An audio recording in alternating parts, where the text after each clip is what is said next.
All right, I want to thank you so much for taking the time to listen to these audios. This last one is kind of a little bit of a bonus, but I don't want you to skip it.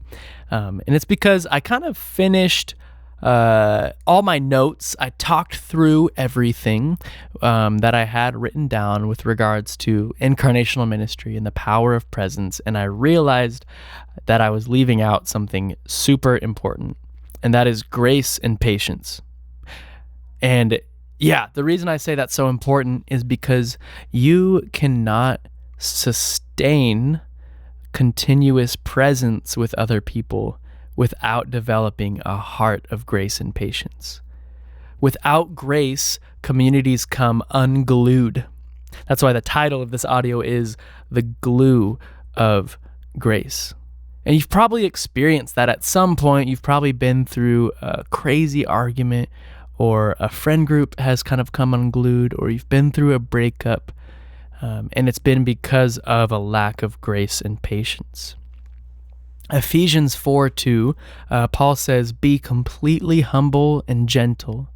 Be patient, bearing with one another in love." Right? He's writing this. A lot of people think it was a circular letter, meaning that it was something that he wrote to one church and then instructed them to keep passing it along to other churches, right? So it's something that he wants all of God's people to be aware of. And so one of the pieces of advice he gives is be completely humble and gentle, be patient, bearing with one another in love. And again, that's because without grace and patience, communities come unglued. So I want to encourage you to have a lot of grace and patience for yourself, for others, for your pastors, for your core members. It's so crucial, right? That book, The Patient Ferment of the Early Church, that I mentioned earlier, that kind of talks about how the church was able to grow so much. One of the things the author points out that I thought was so cool is that very few of the kind of Greek and Roman and Jewish philosophers of the time wrote much about patience, but patience was something that the Christians wrote about a ton. A lot of their early super long treatises were about the importance of patience. I also think about how C.S. Lewis in his autobiography mentions how he had a priest who would give him advice. I think it was like every week or every month for decades, right? The same priest would give Lewis advice, would just listen to him, help him out, mentor him. And C.S. Lewis doesn't really capture anything about these conversations except that this guy would always encourage him to have the three patiences, which are a patience for God, a patience for others, and a patience for myself. If we want to be present with people, they're gonna do things that annoy us, right? Or hurt us. Sometimes that will be they will confront us or challenge us in a way that feels too harsh. Sometimes they'll tell the same story several times. They'll have the same joke several times.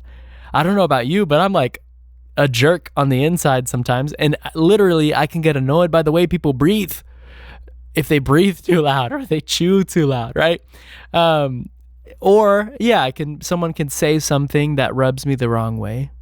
And I think if we want to build a community of different, diverse people who become close to one another, belong to one another, and grow together to look more like Jesus, again, the only way we'll be able to do that is if we have grace for each other.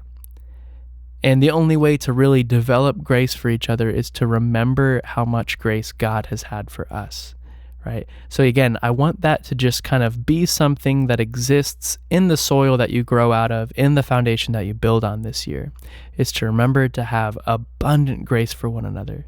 And if we do that, the enemy won't be able to tear apart the community that we're building.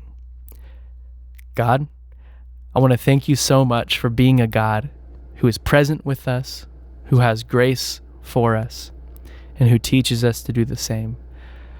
God, I ask that you would help us to be graceful with people, to be patient with them. And I ask that through the power of your Spirit, you would do incredible things this year through everyone listening to this. It's in your name I pray. Amen.